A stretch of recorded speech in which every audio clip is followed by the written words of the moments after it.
Hey folks, Dave Nosker from blog99.com, your site for blogging resources. Today I want to talk about something that's near and dear to my heart, simply because this is something I'm very guilty of, which is installing a lot of plugins in my WordPress blog and just kind of leaving them sitting around, thinking, well, it's not going to cause any problems because, it's not showing anything visually, so what's the big deal? It's just sitting there installed.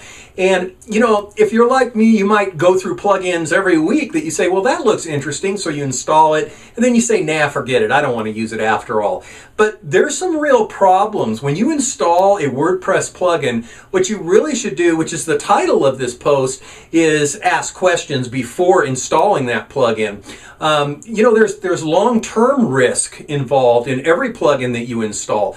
And there's so many questions you should ask. What I've done is I've created an entire blog post about this with a link to even another large article about the same thing to really open your eyes and show you why you should be concerned about this. And I've even, got a big flow chart of the questions you should ask before you ever even install or think about putting a plugin in your WordPress blog. So you're going to find some links down below.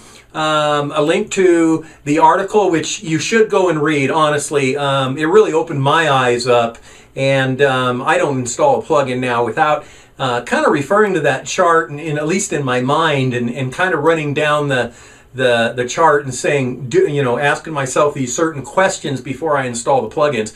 But there's security vulnerabilities, like I said, security problems you could have. There's a lot of long-term risk involved when you install a plugin. So anyway, take a look at the article. If you're viewing this on another site, then come to my site, blog99.com, and view the original article that I placed about this subject. I think it's really worth your time. It's not long, but there's also some other references you can take a look at. And I think once you get this in your mind, and the questions you need to ask yourself, and you start following that every time you even think about installing a plugin, this is really going to raise your eyebrows. So check it out.